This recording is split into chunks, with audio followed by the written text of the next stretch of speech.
세상에는 참 멋지고 예쁜 것들이 많은 것 같아요.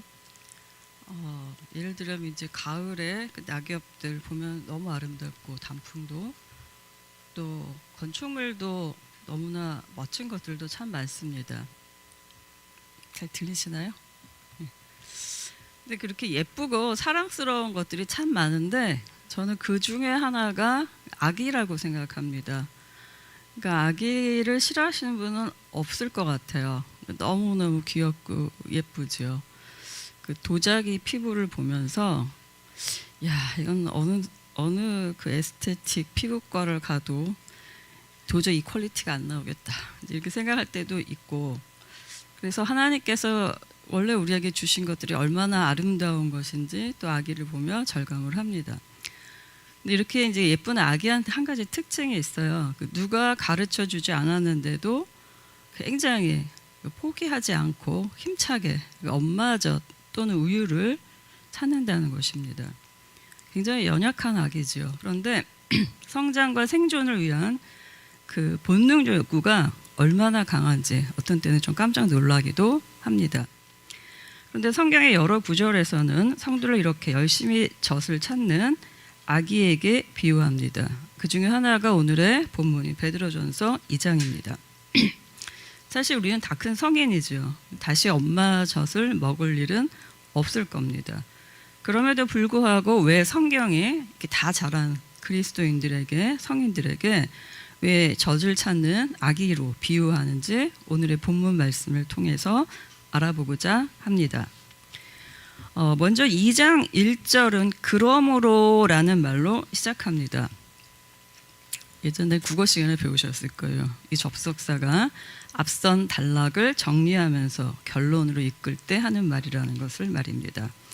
그러니까 오늘 2장 1절 앞절을 좀 본다면 1장 23절서부터 25절에서 우리가 하나님의 말씀, 즉 복음으로 다시 태어난 존재라고 말하고 있음을 발견합니다.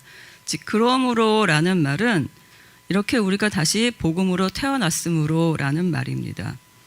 그러니까 복음으로 다시 태어난 자들인 우리는 그렇기 때문에 이런 뜻이죠. 그러면서 2장 1절은 이렇게 다시 태어난 자가 하지 말아야 될 것들, 즉 악덕 목록, 버려야 될 것들의 목록을 이야기합니다. 바로 모든 악의, 모든 기만, 위선, 시기, 온갖 비방하는 말들입니다. 버려야 될 것들의 첫 번째로 거론된 그 모든 악의라는 말에서 그 악의란 말은 남을 해치려는 그 사악하고 잘못된 의지를 말합니다. 이것은 실제로 그 의지가 현실적으로 실행돼서 남을 실질적으로 해친 것만을 의미하는 것이 아니라 현실적으로 실행된 것뿐 아니라 실행되지는 않았지만 나의 내부에 존재하고 있는 내재적인 악감정까지 포함하는 그런 단어입니다. 사람은 기계가 아니라 영혼을 가진 존재이죠. 그래서 상대가 그런 악의를 숨기고 다가온다 할지라도 시간이 좀 지나면 뭐가 뭔지 설명은 잘 못하겠지만 눈치를 채게 됩니다. 당연히 나에게 악의를 가지고 다가오는 그런 의도를 가진 사람과의 관계는 지속되기가 힘들 것입니다.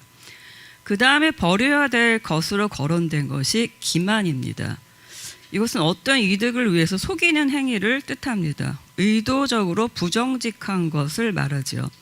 그러니까 사실이 아닌 정보를 제공해 주는 것이나 적극적으로 거짓 정보를 제공해 주지 않았다 할지라도 의도적으로 진실을 말하지 않는 것, 진실을 은폐해서 상대방으로 하여금 오판을 하게 만드는 것들도 다 포함됩니다.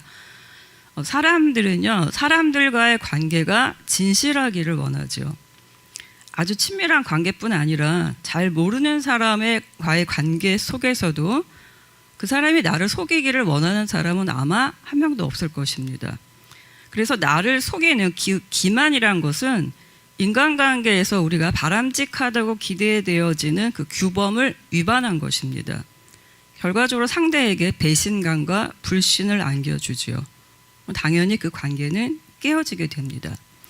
그 다음으로 버려야 될 것으로 거론된 것은 위선입니다. 이것은 배우가 어떤 역할을 연기하다라는 단어에서 유래된 말입니다. 배우는 자신의 진짜 자기 정체성을 숨기죠. 감추고 어떤 역할을 연기하는 자입니다. 그래서 위선이란 것은 진짜 동기를 숨기는 것을 말합니다. 이제 가식적인 것이죠. 그래서 누군가를 속인다는 의미에서는 기만하고 비슷한 맥락을 갖습니다. 즉 위선이란 관계에서의 진정성과 관계되는 덕목입니다. 우리는 그 진정하지 않은 사람과는 잘 믿을 수 없게 되죠. 그래서 위선적인 사람들은 사람들 사이의 진정성을 늘 의심하게 만들지요. 인간관계는 잘 진행되지가 당연히 않습니다. 시기란 남이 잘 되는 것에 대한 불만입니다. 일종의 질투입니다. 성경에서도 이 시기에 원초적인 예가 나옵니다. 바로 동생 아벨을 죽인 가인의 예입니다. 인류의 최초의 살인이 바로 이 시기, 즉 질투에서 나왔다는 것이 참 의미심장합니다. 그만큼 인간에게 흔한 감정이라는 이야기죠. 굉장히 원초적인 감정이라는 거죠. 요셉을 팔아넘긴 그의 형제들도 이 감정으로 그 동생을 팔아넘겼지요. 그렇다면 피를 나눈 자신의 친형제에게조차 인간이 본능적으로 그 시기를 느낀다면 다른 사람들에게는 어떻겠습니까? 따라서 시기는 버려야 될 것의 첫 번째로 거론된 악의의 대표적인 예입니다. 그 다음으로 버려야 될 것으로 거론된 것은 온갖 비방하는 말입니다. 비방은 남의 뒤에서 부정적인 언사로 험담하는 것, 수근거리는 것, 뒤에서 물어뜯는 것을 말합니다. 그런데 이 비방은 대부분 그 동기가 시기에서 출발합니다. 그러니까 시기하는 그를 끌어내리고 상처를 주는 것이 목표죠. 그래서 악의의 대표적인 예가 시기라면 그 시기의 구체적인 예가 바로 비방입니다. 물론 우리는 이 비방과 생산적인 비판을 구별해야 됩니다. 그러니까 보다 나은 것을 위해서 옳은 것과 옳지 않은 것을 그렇게 구별하는 그 건강한 비판은 우리 사회에 필요합니다. 그러나 시기와 악의에서 출발해서 남을 해치는 것이 목적인 이 비방은 버려져야 될 덕목입니다. 자, 그렇다면 왜 2장 1절에서 저주를 사모하라 뭐 이렇게 참 얘기를 시작하려고 그러는데 갑자기 처음부터 전 얘기는 안 하고 왜 성도에게 이렇게 버려야 될 것들, 별로 좋지 않은 악의나 기만이나 위선이나 시기, 비방하는 것들을 쭉 거론하면서 버려라 라고 명령하고 있는 것일까요? 물론 윤리적으로 옳지 않아서 그렇지요. 그러나 단순히 윤리적인 이유에서만은 아닙니다. 인간이 존엄한 존재이기 때문에 우리는 보다 이성적인 존재이기 때문에 보다 훌륭하게 살기 위해서 그런 유치한 것을 버리라 라는 것은 도덕 교과서에서도 할 수 있는 이야기입니다. 그리스도인들이 이것을 버려야 되는 것은 이러한 이유를 뛰어넘습니다. 바로 1절에 처음에 시작할 때 그러므로 라고 시작을 하죠. 성도가 거듭난 존재이기 때문에 즉 우리는 이것들을 버려야 된다는 것입니다. 거듭난 존재면 왜 이것을 버려야 될까요? 바로 새로 태어났기 때문에 성경은 우리에게 과거에 살았던 삶의 방식을 벗어나 새로운 삶의 방식으로 살아가야 된다고 말씀하고 있기 때문입니다. 우리가 그리스도를 알기 이전에, 즉 거듭나기 이전에 살았던 그 과거의 삶의 방식을 1장 14절은 욕망을 좇아 사는 삶이라고 이야기했습니다. 즉 나의 욕망을 어떤 바람직한 잣대로 조절해 가면서 사는 것이 아니라 그것에 그대로 질질 끌려가는 삶. 그러다가 그 욕망에 지쳐서 욕망을 충족하는 것이 아니라 그 욕망에 눌려서 지치고 녹초가 되는 그러한 삶을 이야기합니다. 1장 18절은 또한 그런 삶의 방식을 조상으로부터 물려받은 헛된 생활 방식이라고 이야기합니다. 즉 내 부모님이, 내 할아버지가, 내 할머니가 그냥 쭉 살았던 그 방식을 그대로 답습하는 삶의 방식이죠. 물론 우리가 그분들을 사랑합니다. 그러나 하나님께서 생각한다면 고치고 개선할 것이 많고 청산할 것이 많은 그런 삶일 수도 있습니다. 별 소득도 없고 의미도 없는 그런 옛 생활 방식을 말합니다. 이러한 옛 습관대로 사는 삶의 방식은 악에 대해서, 죄에 대해서 사람이 생각하는 것 수준 이상으로 그렇게 민감하게 반응할 수가 없습니다. 그러나 1장 15절에서 16절에 의하면 이제 우리는 그 삶의 방식에서 해방돼서 새로운 삶의 방식으로 살아가는 존재라고 이야기하고 있습니다. 바로 우리를 불러주신 거룩하신 하나님을 따라 살아가는 그런 존재로 우리를 규정하고 있습니다. 그런데 이 거룩한 삶은요, 그 삶의 끝에 궁극적으로 어떤 평가가 기다리고 있기 때문에 더 이런 삶을 살아야 될 의무가 있습니다. 1장 17절에 의하면 우리는 이 세상에 사는 나그네로서의 삶을 이야기합니다. 그리고 그 나그네로서의 삶의 끝에는 그 사람의 행위를 그 사람의 각자의 행위대로 심판하시는 하나님이 계시다고 말합니다. 그분 앞에서 우리는 두려운 마음으로 살아가라고 권고를 합니다. 그런데 하나님은 굉장히 의로우신 분이시죠. 그러니까 인간이 느끼는 그 감각, 악에 대한 감각, 죄에 대한 감각을 훨씬 더 민감하게 느끼시는 분입니다. 자, 아까의 질문이 있었죠. 왜 거듭나면 이런 걸 버려야 되지? 왜 애써서 버려야 되지? 라는 그 질문과 그 답에 대해서 다시 정리하자면 우리가 다시 태어난 존재이기 때문에 과거의 삶의 방식에서 벗어나 우리를 다시 태어나게 만드신 그분이 존재하라고 규정하신 방식대로 살아가야 되기 때문에 그렇습니다. 그런데 그 방식은 하나님을 닮은 거룩한 삶이고, 그리고 그 삶의 끝에는 마지막으로 그렇게 살았는지를 심판하시는 심판의 때가 오기 때문이라는 것이죠. 두렵죠. 이게 뭐 심판을 받는다고 하니까. 그런데 이것 외에도 매우 중요한 이유가 한 가지가 더 있습니다. 2장 1절에서 말하고 있는 악덕들의 특징을 아까 쭉 살펴봤을 때 한 가지 우리가 비슷한 점을 발견해요. 그것은 무엇이냐면 그 모든 악덕들이 시기나 중상이나 기만이나 위선이나 이 모든 것들이 상대방에게 상처를 주는 것들이라는 것이에요. 그리고 사람들과의 그 건강한 관계를 파괴하는 것들이라는 것입니다. 그런데 오늘 설교 본문인 1장 22절 이하는 이렇게 말합니다. 이 거듭난 그리스도인들이 과거에 살았던 삶의 방식을 버리고 거룩한 하나님을 따라 살고 그 삶의 끝에는 평가가 기다리고 있는데, 그 존재인 우리는 다시 새로운 계명이 하나 더 주어졌습니다. 바로 서로 뜨겁게 사랑하라는 것입니다. 그런데 2장 1절에 버리라고 한 목록들을 버리지 않고 가지고 있다면 인간관계는 파괴되고 서로는 서로에게 상하고 찢겨져 나갑니다. 당연히 우리에게 주신 그 거룩하라는 그 사명에 더 중요한 우리한테 주신 계명인 사랑함이 불가능하게 되기 때문에 그렇습니다. 그렇다면 2장 1절에서 그 버리라고 말한 악이나 기만이나 또는 시기나 비방이나 위선이나 이런 것을 버리고 난다면 성도는 그 마음을 무엇으로 채워야 할까요? 사실 이제 버리라고 한 악덕 동목들을 좀 보면 사실은 좀 흥미진진한 것들이에요. 얼마나 재밌어요. 우리가 뒤에서 사람을 뭐 대놓고 우리가 전문적으로 중상을 모략하지는 않아요. 그렇게까지 악하지는 않지만 뭐 뒷담화하는 거 솔직히 우리가 얼마나 같이 할 때는 재밌어요. 솔직히 말해서. 그렇죠? 저만 재밌으니까.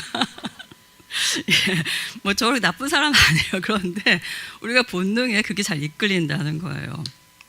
그러니까 하나님으로 가득 채우지 못한 이 헛헛하고 공허한 인간의 마음은요, 본능적으로요, 그러니까 나의 혀를 만족시키고 이 헛헛한 마음을 충족시키는 흥미진진한 그런 악한 것들에게 끌리기 쉽다는 것입니다.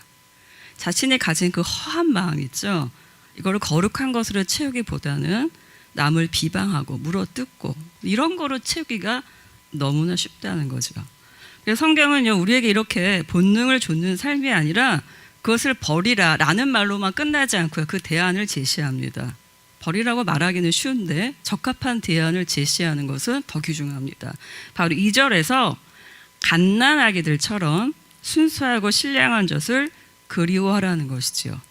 우리가 설계 도입부에서 말한 것처럼 아기들은요, 한 가지 특징이 있다고 말했습니다. 젖에 대해서 강한 그리워함, 사모함이 있다는 거죠. 그렇게 그리스도는 순수하고 신령한 젖을 그리워하라 라고 명령형으로 주어집니다.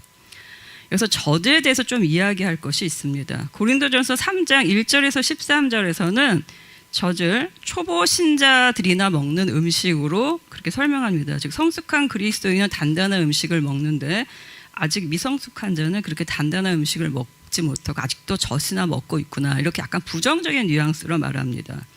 그런데 성경 본문에 따라서, 그 문맥에 따라서 그 젖의 그 용례가 좀 달라지죠. 베드로전서에서는 그렇지 않습니다. 베드로전서에서 젖은 초보자나 먹는 음식이 아니라, 즉 성장한 자가 먹는 단단한 음식과 구별돼서 초보자가 먹는 유동식이 아니라 그냥 모든 신앙인들이 그리스도인으로서 하나님께 더 나아가게 돕는, 그리스도인을 성장시키는 그 양식을 의미합니다.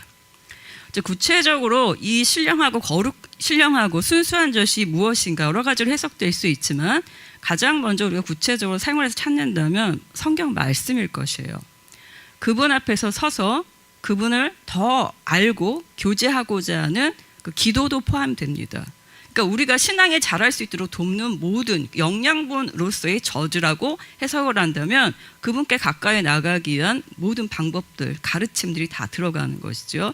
말씀, 기도뿐 아니라 하나님을 더 잘 알도록 돕는 지식이나 또 성경 말씀을 더 잘 설명해주고 적용하도록 돕는 설교나 성경 공부 등 복음과 관련된 모든 가르침이 다 이 젖에 들어갈 수 있습니다. 그런데 주의할 것은요, 이 젖, 즉 그리스도인을 성장하게 하는 양분으로서의 젖을 설명할 때, 가르침으로서의 젖을 설명할 때 젖 앞에 두 가지의 형용사가 붙는다는 것입니다. 먼저는 순수한이라는 형용사가 붙습니다. 이것을 음식과 연관해서 말한다면 이 뜻은요, 여러 것이 섞이지 않은 이라는 뜻입니다. 또는 믿을만하고 근거가 확실하고 참된 이라는 뜻이에요. 즉 하나님의 말씀으로서의 젖을 만약에 이야기한다면 이 베드로전서가 쓰여졌던 당시의 어떤 시대적 상황을 반영한다면 이 순수한 젖이란 뜻은 이단이나 거짓 교사들의 그릇된 교리나 잘못된 가르침, 이런 것이 섞이지 않고 변질되지 않은 참된 진리의 말씀을 의미합니다. 현대에 우리에게 적용한다면 그리스도의 복음 외에 다른 것들 있죠. 새로운 교리나 또 뭔가 주관적인 것들이 첨가돼서 변질되지 않은 그리스도의 복음 그 자체, 이 자체에 대한 가르침이어야 된다는 것입니다. 젖을 수식하는 두 번째 형용사도 중요합니다. 신령한이라는 뜻이죠. 이것이 거룩한이라는 말로도 번역할 수 있습니다. 즉 그리스도인이 먹어야 되는 그 젖이란, 즉 우리를 자라게 하는 양분은 다른 것으로부터가 아니라 하나님, 거룩하신 하나님으로부터 공급받아야 되는 것, 또 다른 것이 잘못 첨가돼서 변형되거나 변질되지 않아야 한다는 것을 의미합니다. 2절 하반부는요, 이 젖을 먹고 배부르고 만족해서 끝내라라고 말하지 않습니다. 이 젖의 결과 또는 목표가 제시됩니다. 바로 자라고 성장해서 구원에 이르러야 된다는 것이죠. 그렇다면 구원을 아직 안 받았는가? 근데 이런 질문을 할 수 있어요. 성도는 그리스도의 대속으로 인해서 이미 구원을 받았습니다. 그러나 동시에 이 구원은 점진적으로 완성되어 가는 것이기도 합니다. 1장 5절에 의하면 마지막 때의 그 구원은 나타나기로 되어 있다라고 표현되어 있습니다. 즉 그리스도인의 재림으로 완성된다는 것이죠. 1장 13절은 예수 그리스도께서 다시 나타나실 때, 즉 재림으로서 구원이 완성될 때 성도가 받을 은혜를 마음을 단단히 먹고 정신을 차려서 끝까지 바라고 있으라고 말합니다. 그리고 2장 2절은 성장하여서 이 구원에 이르라고 우리에게 말하고 있습니다. 즉 성경 본문은 성도의 구원에 대해서 그렇게 쉽게 이야기하고 있지 않다라는 것입니다. 이미 하나님이 너한테 구원을 주셔서 이렇게 쉽게 값싸게 처리하지 않는다는 것이죠. 이미 얻은 것에 만족하고 소극적으로 그 자리에 그냥 머물러 있어 그것으로 충분히 기뻐하고 즐거워해, 이렇게 말하고 있지 않다는 것입니다. 마음을 단단히 먹고 정신을 차려서 적극적으로 더 자라고 성장해서 그 구원에 이르라고 말하고 있다는 것입니다. 그 구원을 받기 합당한 자로서 계속해서 성장해 가라고 말씀하고 있다는 것이지요.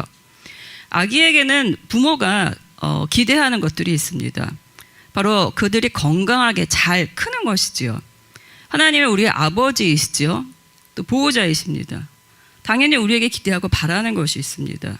구원의 날에 우리가 부족한 자신의 모습을 보고 우리의 죄로 인해서 두려워 떠는 것이 아니라, 물론 우리는 완전하지는 못하지만 그러나 계속해서 구원에 이르도록, 즉 그리스도의 영광에 함께 참여할 수 있도록 당당하고 합당한 사람으로 성장하라고 말씀하고 계신다는 것이죠.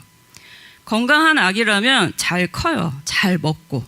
그런데 병든 아이는 먹는 것을 싫어합니다. 잘 크지 못하죠. 그래서 아기가 신체의 성장을 위해서 엄마의 젖을 사모해야 되는 것처럼 그리스도인들은 구원의 날에 이르도록 영적 성장을 위해서 하나님으로부터 공급받는 그렇게 성장을 위한 신령한 젖을 갈망하라고 명령하고 계신다는 것이지요. 그런데 그리스도가 재림하시는 날, 즉 구원이 우리에게 현실적으로 임할 날을 기대하면서 그 성장하려는 욕구, 또 그것을 위해서 양분을 취해라, 즉 여러 가지 노력을 통해서, 여러 가지 가르침을 통해서 그렇게 자라도록 노력하라 라는 것을 성도들은 사실 쉽사리 잘 받아들이지 않습니다. 물론 말로는 대놓고 거부하지 않죠. 그렇게 하겠다고는 해요. 그런데 실질적으로 보면 그 자리에 머물러 있는 경우가 굉장히 많아요. 예를 들어서 나는 다 알아. 뭐 더 할 게 뭐가 있겠어. 그러니까 자기가 굉장히 잘하고 있다고 생각하는 경우가 있다는 것입니다. 물론 이제 성경 지식도 많이 가지고 있고 교회 일도 굉장히 능숙하게 잘 처리해서 교회 문화에 익숙하기도 합니다. 그러나 현실적으로 내가 더 뭘 먹고 자라야 돼, 그런 존재라고 자신을 그렇게 생각하지 않는다면 사실은 그 자리에 머물러 있는 것이죠. 그리고 자기가 잘 알고 있고 잘 하고 있다라고 생각하는 그것이 사실은 실제적으로 성경에서 말하는 구원에 이르는 그 성장을 위한 요소로서 잘하고 있는 것이 아니라 그냥 자기 생각에 잘하고 있는 것일 수도 있다라는 것입니다. 그렇다면 그렇게 하나님을 향해서 움직이지 않고 그 자리에 머물러 있는 것은 굉장한 교만일 수가 있습니다. 내 자리를 고수하는 일종의 나만의 자기 방어를 하고 있다는 것이지요. 또한 그뿐 아니라 신앙의 초보자들이 가지고 있는 그 교만, 성장을 거부하는 논리도 있습니다. 예를 들어서 뭐 들어도 무슨 말인지 모르겠다라는 것이지요. 그래서 뭐 그 말이 잘 무슨 말인지도 모르니까 그냥 이렇게 그냥저냥 그냥 있는 것이지요. 그런데 분명히 성경은 신앙의 성장을 위해 노력하라고 말씀하고 계십니다. 그래서 그 말씀이 무엇인지 이해되지 않는다면 성경 말씀을 더 찾아보거나 내가 모르는 것을 마땅히 알아보려고 해야 됩니다. 계속 그 자리를 맴도는 것을 성경은 결코 잘했다라고 이야기하고 있지 않다는 것입니다. 따라서 내가 잘 알고 있다고 생각해서 성장을 안 하려고 하던, 잘 몰라서 성장을 그냥 포기하던 그 어느 쪽도 성경의 말씀과 맞는 말은 아닙니다. 구원에 이룰 수 있도록 성장을 위한 젖을 그리워하라는 말은 예수 그리스도를 구주로 받아들인 모든 신자를 대상으로 하고 있기 때문에 그렇습니다. 성경 본문은요, 우리의 구원을요 즉흥적으로 한번 주어지고 말고 끝이라고 말하거나 그렇게 쉽게 값싸게 성취된 것이니까 그것으로 만족하고 있으라라고 절대로 말하고 있지 않다라는 것입니다. 오히려 그 구원에 이르는 과정을 하나님 앞에서 온전히 서게 될 그 날까지 성장과 성숙을 향한 역동적인 인고의 과정으로 말씀하고 있다는 것에 유의할 필요가 있습니다. 복음을 받아들인 이후에도 구원은 신자들에게 그 점진적이고 적극적인 반응을 계속적으로 요구하고 있다는 것이 우리에게 참 불편한 진실이기도 합니다. 이어서 3절은요, 그리스도인들이 이렇게 순수하고 신령한 젖을 계속해서 사모하면서 자라는 것을 원할 수 있는 근거, 토대를 이야기합니다. 바로 주님의 인자하심을 맛보았기 때문입니다. 1절과 2절은 현재 또는 미래를 해석할 수가 있어요. 그런데 3절은 시제가 과거형입니다. 이미 지나간 과거형. 그리고 헬라어 원문에는 한 단어가 더 있습니다. 뭐뭐 하였다면, 즉 영어로 if라는 그 한 단어가 더 있습니다. 즉 3절은 성취된 조건절인데 이걸 개역개정의 성경을 보면은 조금 더 이해하기가 쉽습니다. 이렇게 표현되어 있어요. 너희가 주의 인자하심을 맛보았으면 그리하리라. 즉 우리가 주의 인자하심을 이미 맛보았기 때문에 신령한 젖을 사모할 수 있고 그 신령한 젖을 사모하면서 그리워하면서 계속 자라서 구원에 이를 수 있다는 것이죠.